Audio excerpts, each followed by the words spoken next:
And close the doors. Thank you, sir. Appreciate it very much.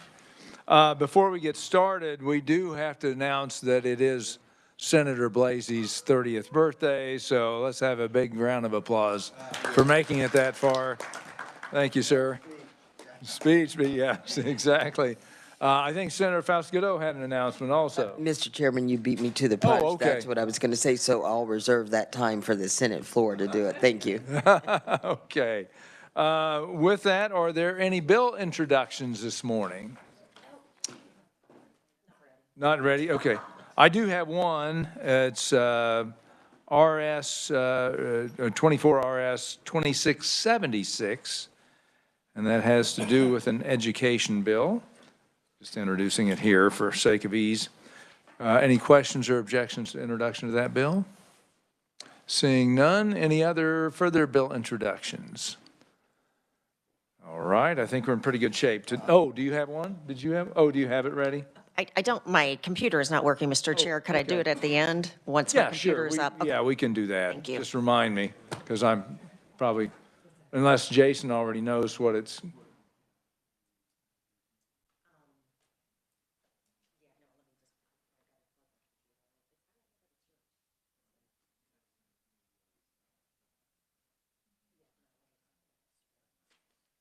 Oh.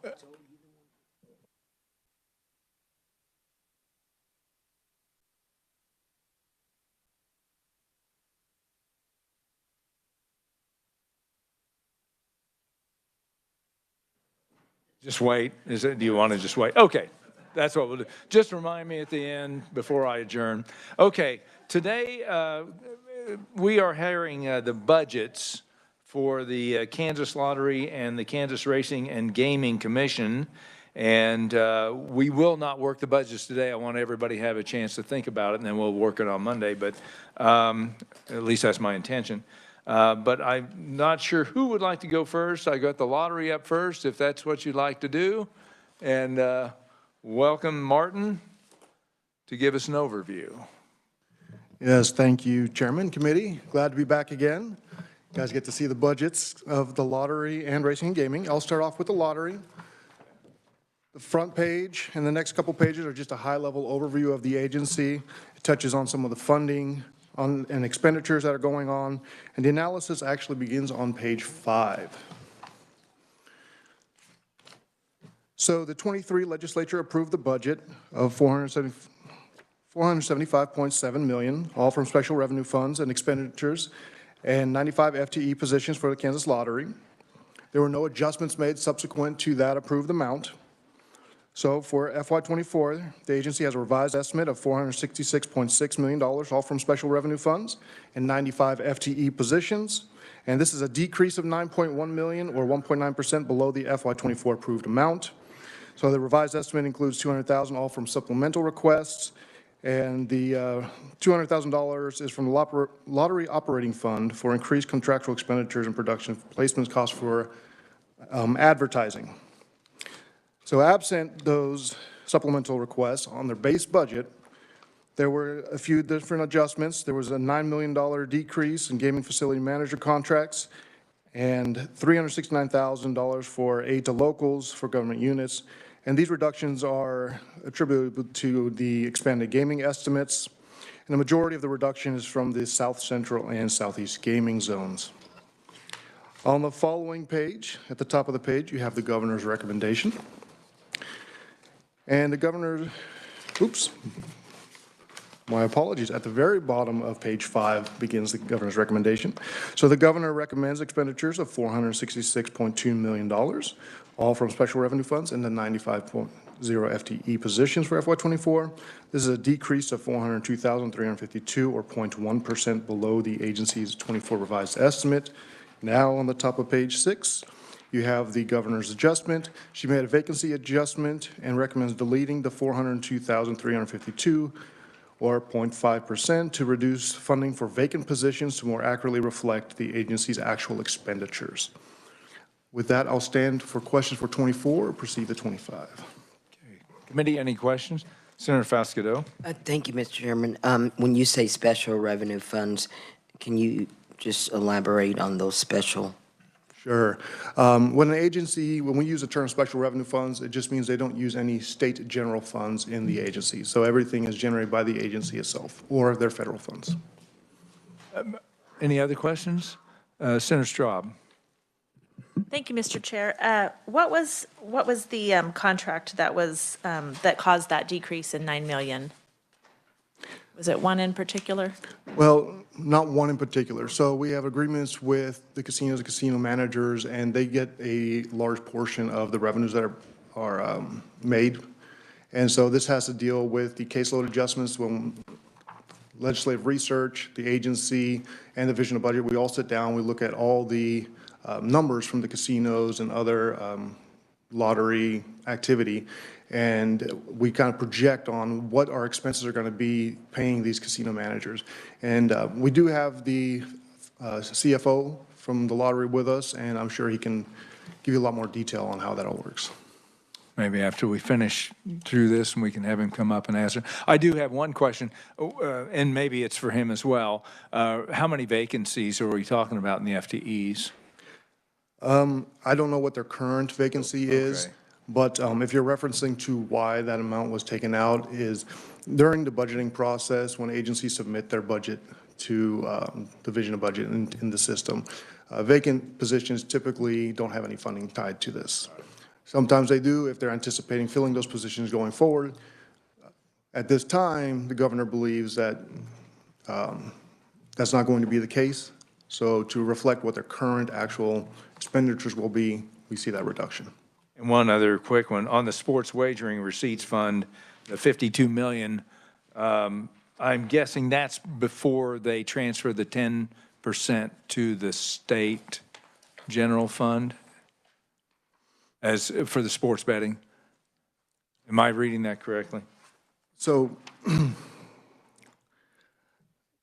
Or am I maybe that's in the other budget, the gaming.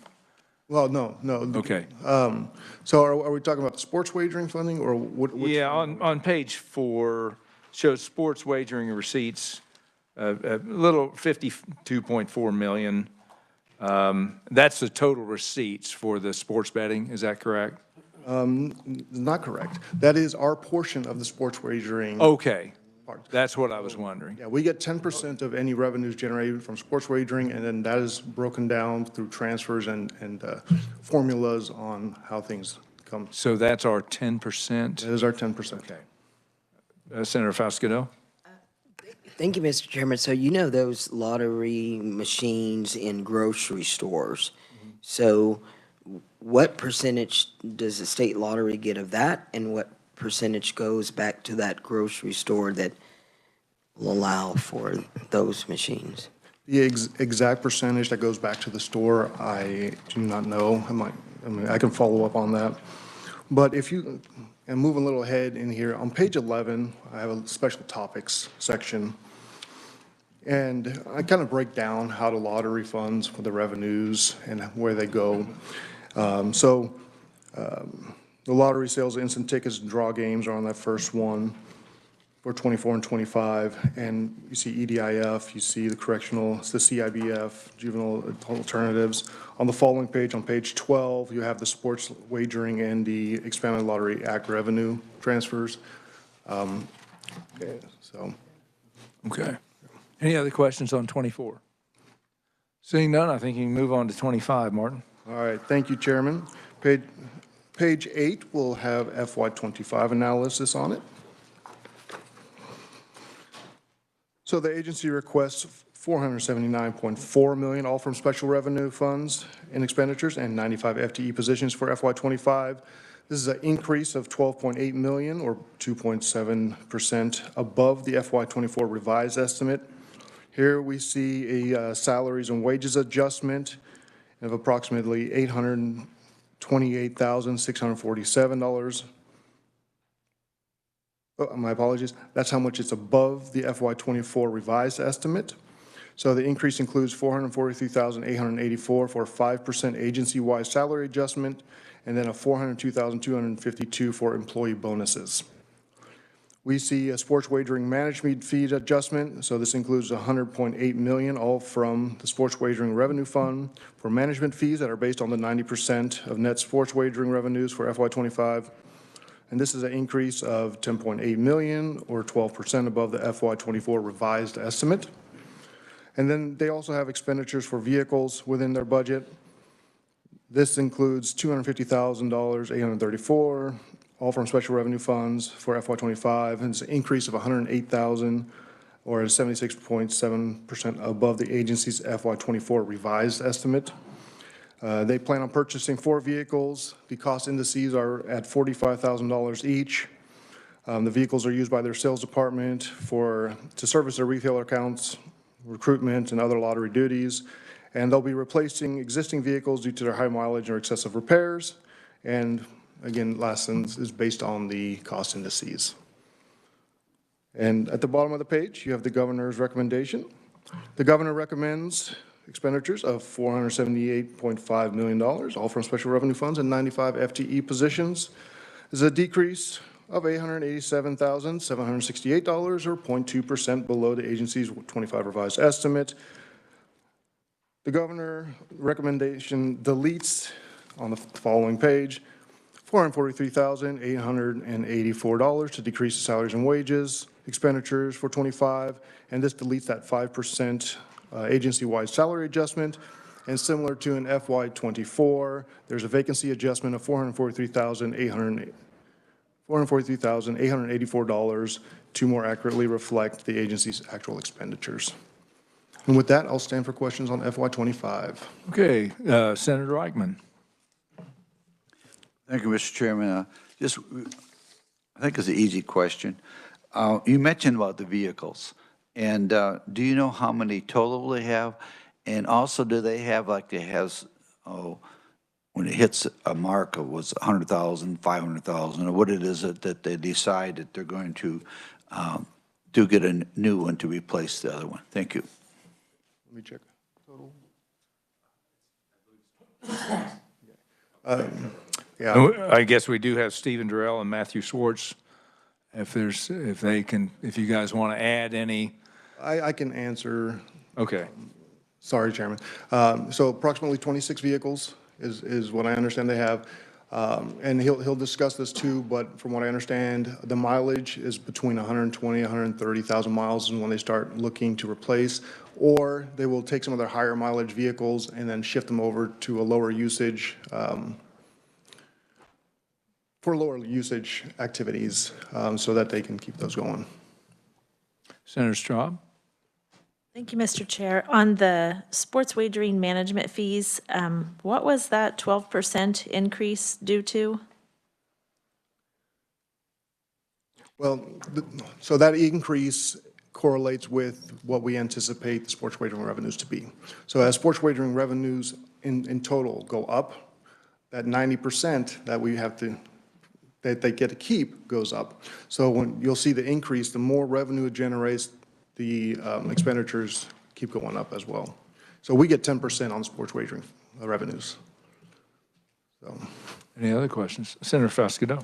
Thank you, Mr. Chairman. So in what you do and what you're presenting to, do you have know where the majority of the bets come from? Is it kind of equal across the state or certain? I do, Chairman, I do have that information, but not with me. We do have a breakdown of the casinos, and you can find a lot of that information on the lottery's website and the Racing Games website. They have, on their websites, they have documents that will compare each casino from year to year, how they're doing, but I can definitely get that information for you if you'd like. Pretty good breakdown in some of the paperwork here, too, for each year as well. Any other questions, committee? And then if either Stephen Durrell or Matthew Swartz need to add any additional information, feel free to step up. Welcome to the mic. Thank you, Mr. Chairman, members of the committee. I'm Matt Swartz. I'm the finance director for the Kansas Lottery. Mr. Durrell had a previous commitment as a conference this week, couldn't be with us. Deputy Executive Director Craig Prashang is here, so he's got the buzzer that's attached to the electrode in my tie tack here, so if I say anything I'm not supposed to, if you see his thumb go, that's what that is. I'm going to kind of start with some of the questions that were asked and do kind of my best to go through those. So hopefully I catch all of those. Senator Foscato, you asked about the vending machines. We have vending machines in, I think there's a little over 350 that have been placed of those so far. The commission structure for those works the same as with regular, so retailers receive 5% selling commission for tickets that they sell.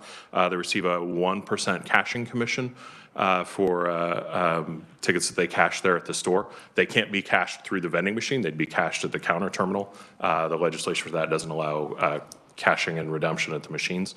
And so on average, retailer commissions end up being just a little less than 6% of their total sales for the year.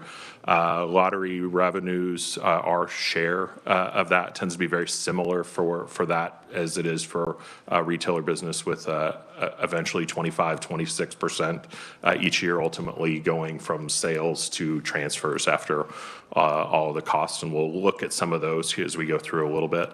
And then, of course, a portion specific to the vending machines is a net profit from those is a specific transfer each year that gets made to mental health programs, and we'll talk about that a little bit as well.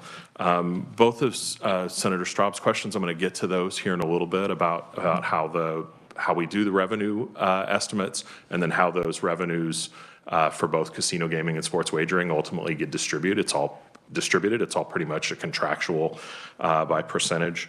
Senator Thompson, Mr. Chair, your question about vacancies, as Martin mentioned, the lottery has 95 positions that are authorized. We, like many other agencies, have just had difficulty filling positions. At one point in time, we had 11 different positions that we were actively in the process of trying to hire and go through. Some of those more quickly successful than others. 5 of those positions were added and designated specific to sports wagering. At current, we haven't, as we've struggled to fill other positions, we haven't directed those positions. So those duties that have been added for sports wagering have been absorbed for the time being by our casino gaming and other staff to do that. So it's stretched the rubber band a little bit on capacity for those folks, but it hasn't broken. But at some point, we do realize that we do need to utilize some of those. So of the remaining 90, the current head count that I got earlier this week is at about 78.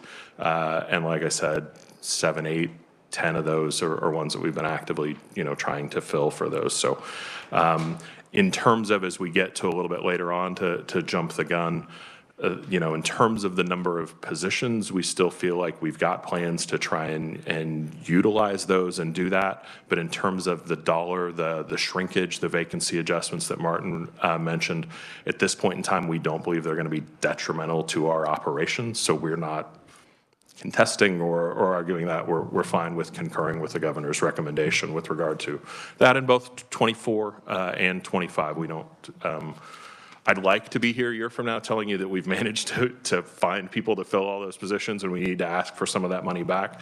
And I hope that's the case, but it just the difficulty that we, and you'll hear that from every agency and every, many of you are in business outside of here, that every business has, just finding and filling vacancies is difficult, but we are constantly trying. Senator Reichman, regarding vehicles, as Martin mentioned, there's about 26 vehicles we have. Most of those are utilized by our sales staff and that live and visit our retailers throughout the state.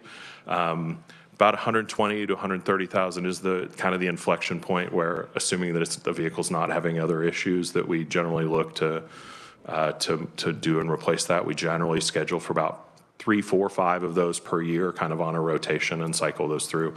Martin mentioned, and is depending where you're from, this will be a lot more clear to you. There are reps that work out in Southwest Kansas, Southeast Kansas. As they visit those reps, they may put 30, 40, 50,000 miles on a vehicle in a given year.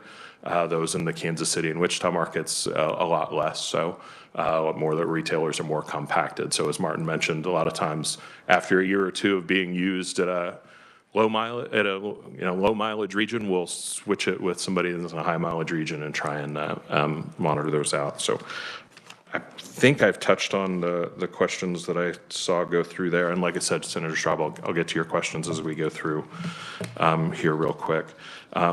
Well, the lottery is a revenue generating agency, and that's our primary focus, is to generate as much money as we can for the state, and obviously do that in a way where the games are done with the utmost integrity on that.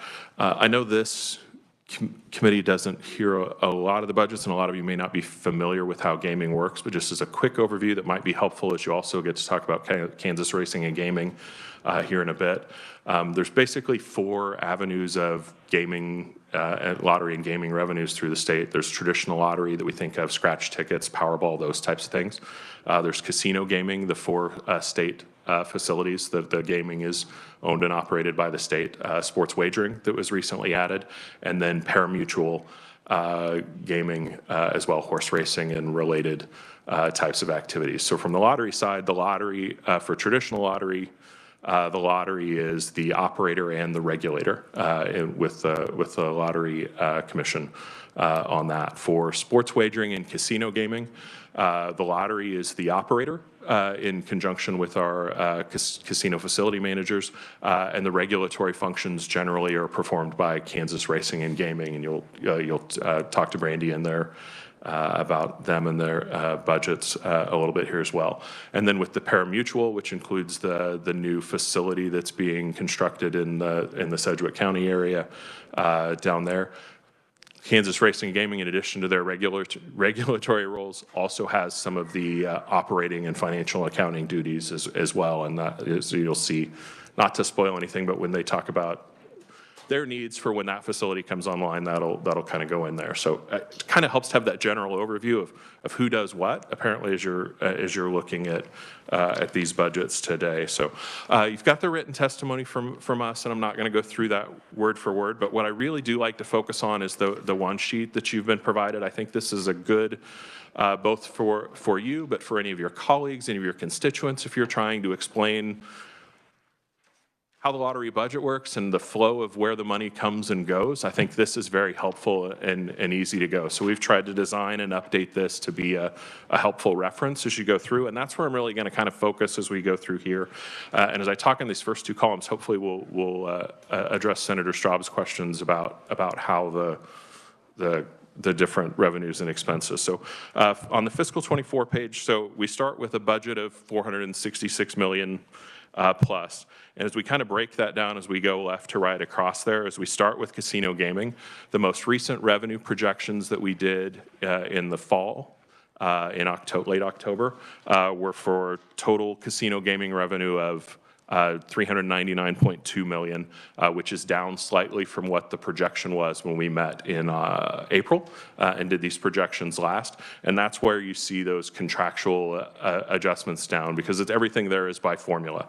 73% of that revenue goes back to the gaming facility managers as a contractual expense. 3%, roughly $12 million here for the fiscal year 24, goes to the local governments in those 4 gaming zones.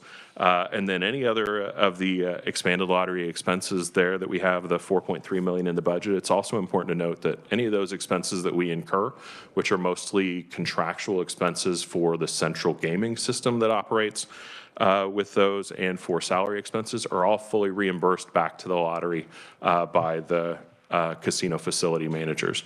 Much like when you talk to racing and gaming, they'll tell you that all of their expenses are also reimbursed back to them by the gaming facility managers.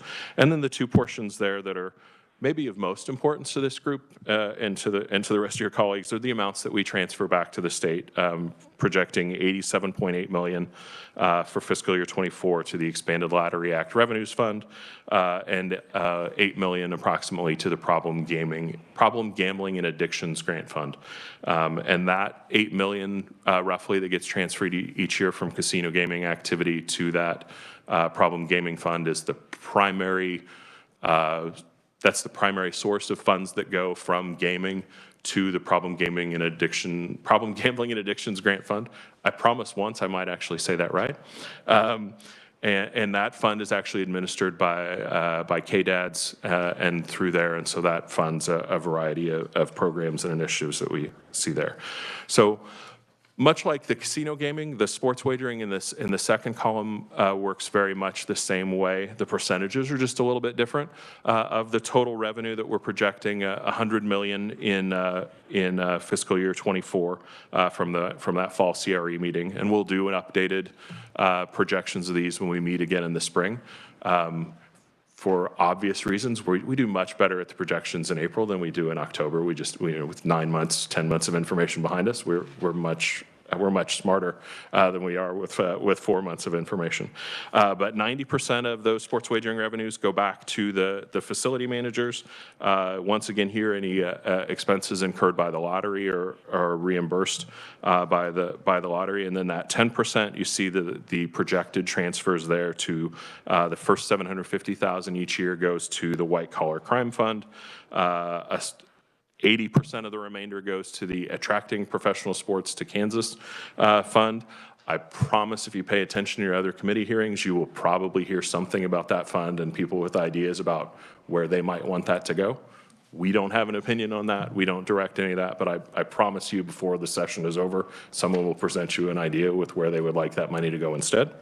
A portion, 18% of that remainder goes to the State Gaming Revenues Fund and ultimately to the SGF. And a small portion here also goes to the Problem Gambling and Addictions Grant Fund. I did it right that time. And that is in addition to the, like I said, the lion's share that comes from there. So hopefully, I'm going to pause there for a minute. Hopefully that addressed kind of both of Senator Straub's questions from there, and I guess I'll stop and ask if anybody else has any other questions about casino gaming or sports wagering. Senator Reichman? Thank you very much, Chairman, and thank you for your presentation, very knowledgeable. I'd like to talk about these different funds because you says there's people that they're interested in those. Yeah. Could you tell us how much total we have in those? Do you know offhand? Well, last year was the first year of the sports wagering, so I assume we're talking about the sports wagering funds there. So last year was the first year of sports wagering. Total sports wagering revenue in that first year was ended up being approximately $58 million. The state share of that was $5.8 million, the 10% state's share of that. So roughly $4 million, it's a little bit more than that, but just for ease of rounding, roughly $4 million was what we transferred in July of 23 into that Attracting Professional Sports to Kansas Fund. So that was the first transfer into that made in July of 23 for that first 10 months of operations. So we started in September of 22 is when the first wagers were able to be placed. Yeah, follow. Sure. Thank you. I was also concerned about exactly how much money total, not necessarily this year, but the Problem Gaming Fund, the different ones that that are in there, because like you said, there is a group that wants to go in there and get that. And I was wondering how much is actually going to help people that are having problems with gaming and that type of thing. If you know how much, if it's being used at all, or how much is being built up in there. That's probably a better question for someone in either work at KDADS, because they actually administer the use of those funds that they receive there, or possibly from legislative research they track and they may be able to provide that. I said I can tell you how much in total has been transferred since casino gaming began back in 2000. Let's see, Boot Hill facility opened on December 15th of 2009. So far cumulatively from casino gaming since the facilities opened 92.1 million, and those are numbers through the end of December this year, has been transferred into that Problem Gambling and Addictions Grant Fund. And that gets utilized each year for various things. They do things with it, but I'll have, and I will have our researchers put together a breakdown and send it to the committee so everybody can see that. Senator Fausto and then Senator Peterson. Thank you, Mr. Chairman. So the revenue collected from the sports wagering, was that close to the projected estimation we had? yes, so far, so for fiscal year '22, we did better than what was projected. A good share of that was when we did the projections, we'd never really imagined that from when the legislation was passed in May of 2022 that we'd be taking the first wagers by September of 2022. So a lot of that had to do with we just got to market faster than we thought that we could, that we would.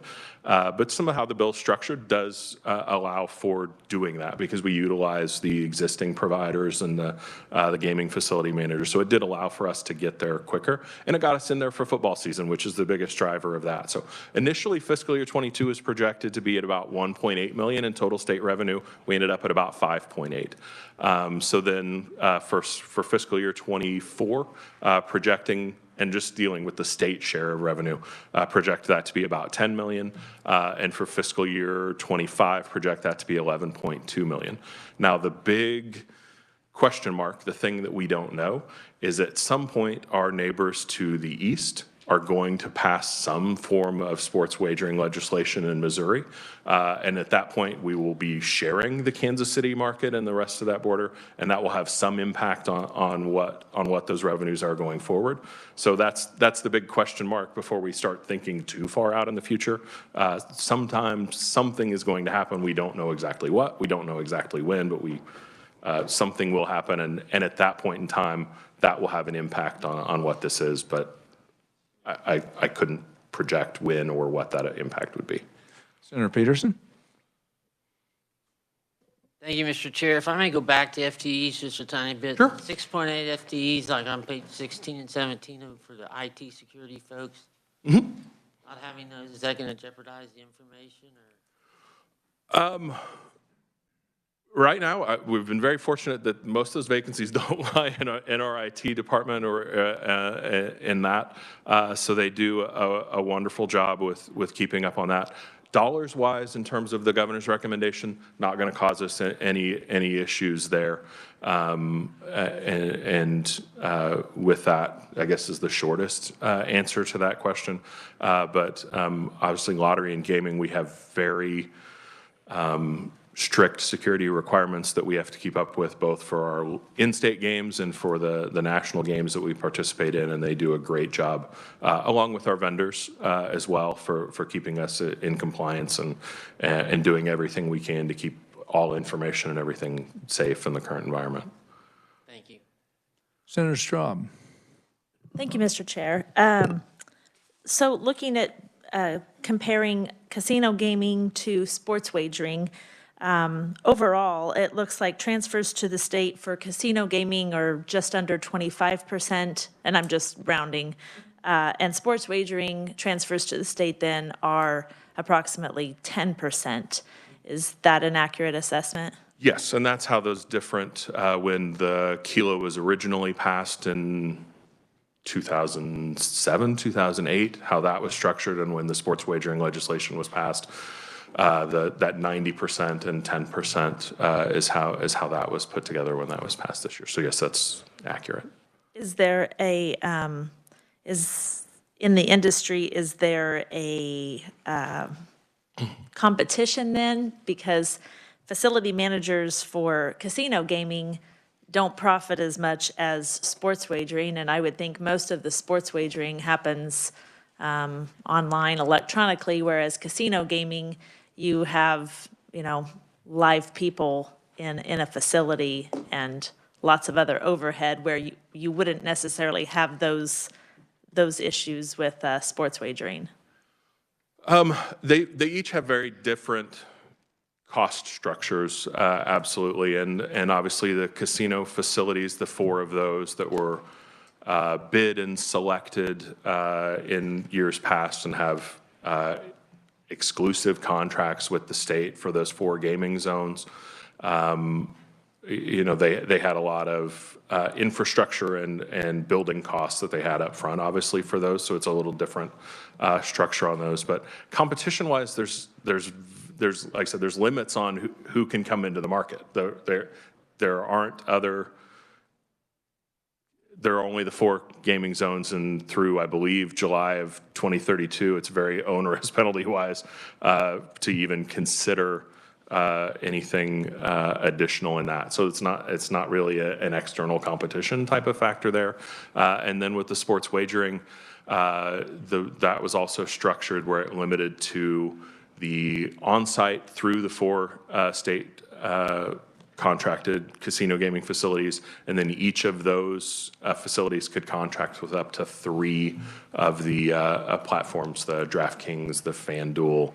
I probably shouldn't start listing because I don't want to leave anybody out, but I won't get them all. BetMGM, Caesars, the other ones that if you have a television or a radio, that you've seen advertisements for that. So they do have very different cost structures. The legislation enabling them were structured very differently, and the contracts that we have with those reflect that. All righty. Are you going to continue? Yeah, I was just kind of going to go through to the last 2 columns now, now that we get down to traditional lottery. So we've gone from that $466 million budget, which a good portion of that was just contractual distributions for the gaming, sports wagering and casino gaming. And we're down to a budget of a little less than 70 million. And that next column there talks about our cost of sales expenses, ticket printing and shipping, our contracts with our vendors for our gaming systems, and obviously prize fund payments out to players that tend to increase as sales increase and decreases as sales decreases. The one note that I really like to highlight there is, we do monitor those throughout the course of the year, and just because we're authorized to purchase a certain amount in dollars allocated for ticket printing, we aren't going to print more tickets than we need and have a warehouse full of those.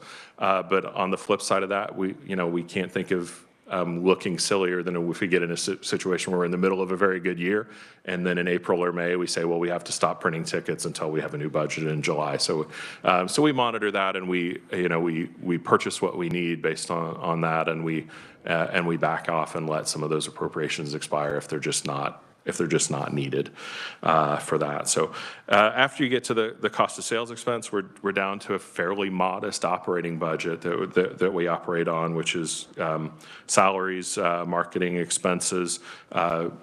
Senator Peterson mentioned the security and IT expenses and sales and administrative.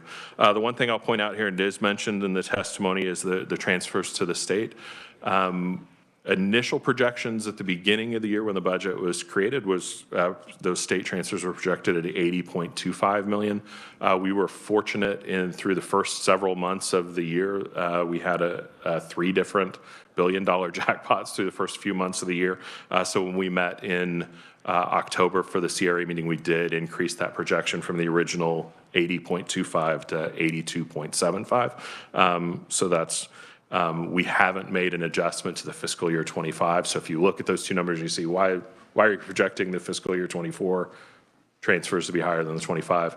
Because several months in, we know that we had those jackpots and the sales from those jackpots. In fiscal year 25, we don't know yet that we would have those. The 3 very large jackpots we had in both fiscal year 23 and so far in fiscal year 24, the number of those is a little bit above the norm and expected math-wise. So we're not going to plan on them. We're going to be very thankful if we do. And then the bottom section there in the right corner does talk a little bit about how those transfers are distributed, with dedicated amounts to veterans programs, 1.26 million. For fiscal year 24, it's 9 million for the mental health. There was a proviso that increased that from 8 million to 9 million for 23 and 24. Currently, it would go back to 8 million for fiscal year 25. There's by formula, the first 50 million into the State Gaming Revenues Fund gets distributed to the EDIF, Economic Development Initiatives Fund, juvenile detention facilities, correctional facilities fund, and then another small portion, 100,000, I believe, that goes to the Problem Gambling and Addictions Grant Fund. Twice in a row, got it right, and goes to there. But like I said, again, the lion's share of what goes to that Problem Gambling and Addictions Grant Fund is that 8 million-ish per year from casino gaming. So if you know and understand this chart that you have in front of you, you're in the top 1 or 2% of people statewide that understand how lottery and gaming budget and money distribution works. If you ever want more copies of this to give to someone, my reference about John Curry with the little card that he would keep in his pocket with a K-State athletics budget, that reference gets more and more dated every year, but it's the same type of thing. I think having a one sheet like this, I refer to it often when I get questions here, and if you ever would like this information, please feel free to reach out, and we're happy to provide it for you. Okay. With that, I'll stand for any questions. Any further questions? Senator Fasquedo. Thank you, Mr. Chairman. Sir, I just want to tell you, Senator Jeff Longbein, he really reads through it and understands it all. So I do have a quick question. So the gambling addiction, that part of it. So how much money is actually spent to that? Do you know if in fact people really do utilize it and take advantage of that help? I certainly hope so. It's one of the things we're proud with. We do initiatives with responsible gaming that we're proud of, and we understand that that's an important function. But like I said, again, I think that's probably a question better directed at KDADS or legislative research as to how those are actually used and distributed. Senator Blasey. Thank you, Mr. Chairman. And I don't know if this is the question for you or research or maybe Senator Longbein if he knows all this, but I'm trying to, is the attracting professional sports in Kansas, is there a plan? Is there someone who manages that fund? What's the goal? I mean, obviously I know what the goal is, sorry, but what's actually attainable with all this money sitting there? Or is it just a savings account now? And two, the veterans funds, who's deciding those programs? Is it the Veterans Commission? Yes. I think there's 3 funds that gets distributed to, 30%, 30%, and 40%. I won't get that right, but I did have that. We had the question in the House General Government Budget Committee, and I sent that response to Martin, so I know he's got that at the top of his email and can get that to you as well. But to that's the easy part of your question. The other part is, I'm just going to punt. It isn't really a with us. Our general answer is we're happy to generate the revenue and give it over to the legislature and the other agencies to do good work with, but we don't have the insight or direct it further after it goes from there. Kansas City, Missouri can't even decide where to put a stadium right now. So, I'm sure. Absolutely. Any other questions? Seeing none, thank you, Matt. Oh, is there one? I'm sorry, Senator Holscher. Thank you, Mr. Chair. If you touched upon this and I missed it, my apologies. I was trying to look through a couple of the charts here. Is there a certain amount, or can you tell me, expound upon how much might be dedicated to marketing for gaming, and if that's divided up into different areas? There's 2 different answers. So traditional lottery marketing, advertising, promotion is the responsibility of the lottery. We design all of that. We pay for all of that and do that. Advertisement and promotion that you see for casino gaming and sports wagering, those are all paid for by the casino facility managers, by those platforms out of their share of whatever. Now, those are all reviewed and approved by the lottery prior to being distributed. So it's not like we're oblivious to it, but those are costs that are borne by them. And if I may, the reason I ask, and I like I said, I realize you may not be the person to direct this to or be asking this up. My son plays computer games. He's 16. For the past several years, different platforms of games that he plays on, there's ads popping up. So it concerns me as far as how, some of those ads are being directed and where they're coming from. That's not a me question, but I'll take your question back and we'll see if we can get you a little better answer to that. I see Craig's pen moving furiously, so he's Since you won't see mine, he takes better notes than I do on things like that. Actually, good question. We'd like to know answers on that one. Just send it to absolutely. the entire committee so they have an answer on that. Be our pleasure. You can coordinate with Sheila on distributing that. Any other questions? We've got thank you very much, Matt. Appreciate that. We've got a little time left here for the Racing and Gaming Commission and their budget. So I guess we'll bring Martin back up to cover that for us.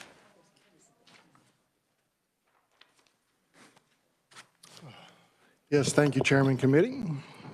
Now we'll go to the second half of this, as Matt so eloquently told us. We do have Brandy here who will be speaking on behalf of the agency. So the Racing and Gaming Commission, they regulate and license, tax horse races, dog races, pari-mutuel wagering. They pretty much enforce the statutes and make sure that there's integrity behind all the games. First couple pages, similar to the lottery, you have a general overview, breakdown of their high level of their expenditures and financing, couple of a short overview of their fee fund. This is another fee-funded agency. They do not receive any SGF. So the budget begins on page 6 for the FY24 analysis. So the 23 legislature approved a budget of $10.7 million, all from special revenue funds, and 107.5 FTE positions for the agency in FY24. There were no changes made subsequent to that appropriation. The agency submits a revised estimate of $11.6 million, all from special revenue funds, and 120.5 FTE positions.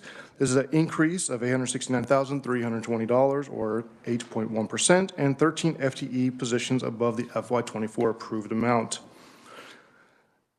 The revised estimate includes $920,873 for the following supplemental requests. This is the pari-mutuel facility. This is a supplemental request for funding for the regulation of historical horse racing machines and pari-mutuel facility in Sedgwick County in FY24. The request includes expenditures for 13 FTE positions, database fees, firewall security servers, computer stations, and fingerprinting systems, supplies, and travel expenses. Absent the supplemental request in their base budget, there is a decrease of $51,553, all from special revenue funds, or 0.5% below the FY24 approved amount budget. This is entirely attributable to the decrease in salaries and wages for the agency. On the following page, on page 7 at the top of the page, you have the governor's recommendation. The governor concurs with the agency's revised estimate of $11.6 million, all from special revenue funds, and 120.5 FTE positions, and does not recommend any changes. With that, I'll stand for questions on FY24. Any questions, committee? Seeing none, I think we can move to 25. All right, thank you, Chairman, Committee. If you turn to page 9, we have the FY25 analysis. So the agency requests $12 million, all from special revenue funds, and 120.5 FTE positions for FY25. And this is an increase of $421,110, or 3.6%, and 13 FTE positions above the FY24 revised estimate. The request includes $1.4 million for an enhancement. And again, here you have the pari-mutuel facility request. The $1.4 million is to continue that, the historical horse racing machine pari-mutuel in Sedgwick County in FY25, and includes the same 13 positions and equipment and fees. The bottom there for the agency, there was a few other adjustments. There was a reduction of $17,654. That's attributable to employer contributions for retirement, and that's partially offset by an increase in group health insurance and hospitalization. Bottom of the page, you have the governor's recommendation. So the governor concurs with the agency's revised estimate of $12 million, all for special revenue funds, and 120.5 FTE positions for 25, and does not recommend any changes. With that, I'll stand for questions on 25. All righty, thank you, Martin. Any questions, committee? Seeing none, we'll have Brandy step up and make her presentation. Brandy White, Director of Administration for the Racing and Gaming Commission. Brandy? Good morning. The Kansas Racing and Gaming Commission is the agency empowered by the Kansas Expanded Lottery Act and the Kansas Pari-Mutuel Racing Act to regulate expanded gaming and parimutuel wagering in the state of Kansas. Our primary mission is to ensure that state-owned casino-style gaming and parimutuel racetrack wagering is conducted with integrity. We regulate the 4 state-owned casinos. We do not have any oversight authority over the tribal casinos. That is our sister agency, the State Gaming. And just to reiterate, we do not receive any state general fund. All of our expenses are paid for by the casinos and the vendors that we license to do business with those casinos. Just to kind of hit on the parimutuel request, the request is based on our experience in the industry and regulating similar facilities. The facility will be historical horse racing machines. They're proposing 1,000 currently. It will also have a simulcast lounge, and there will be several ancillary facilities, including a Gillies.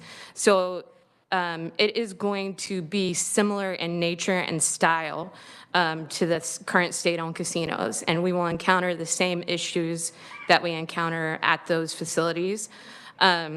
We do staff all of the facilities 24/7 with on-site law enforcement officers.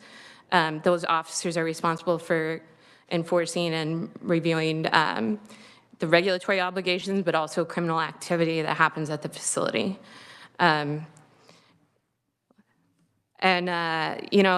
We based the facility on kind of Boot Hill structure. Boot Hill Casino has between 600 and 700 slot machines, but they also have table games. This facility will not have that, but with the 1,000 machines, we think that based on what we've seen, we think we can cover it with the 9 enforcement agents and the 1 on-site licensing officer. And we've also requested another auditor and an additional attorney and another corporate backgrounding officer. And partly that's because we currently don't have the staff capability to take any more in-house. We have seen a lot of activity generated by sports wagering, more than we thought, and we don't really have the capacity to take that in-house. So given that, I'll stand for any questions that you might have. Committee, any questions for Brandy? Senator Falscadeau? Thank you, Mr. Chairman. I'm sorry, so did this include anything on the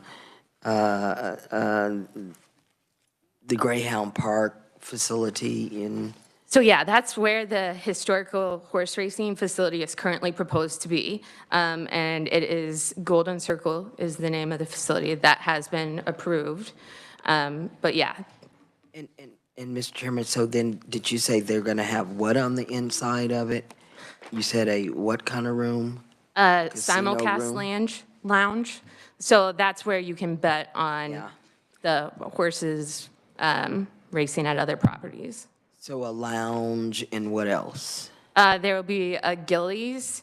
I think, I'm trying to recall from memory, I believe it is also a pizza joint that they had proposed, and that there was at least one other, if not 2, other restaurant-type style things. Right, and Mr. Chairman, so you said the name of it, they came up with the name of what? Golden Circle? Golden Circle? Yes. Thank you, Mr. Chairman. Committee, any other questions? Seeing none, I think we're in pretty good shape. Thank you, Brandy, I appreciate that.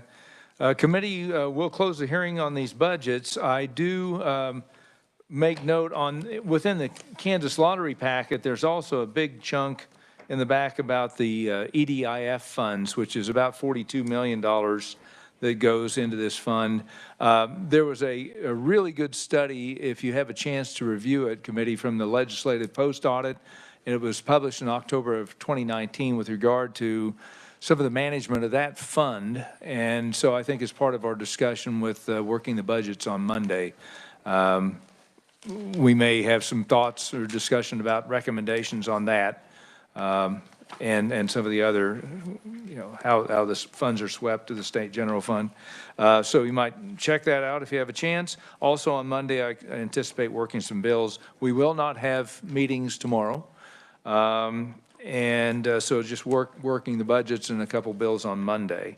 I do think we had one request for bill introduction at the beginning, so Senator Holscher. Yes, thank you. And now that we've been here for a little while, I actually have two. So the first one is RS 2691, and that regards licensing for driving schools. RS 2691.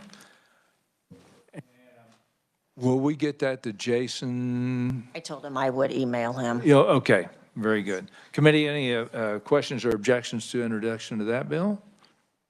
Seeing none, that is introduced. And I think I've covered everything. Oh, did you have two? Oh, I'm sorry. Sorry. Go right ahead, I'm sorry. That's fine. Jump the gun. RS 2694, and that is in regard to sexting. Okay.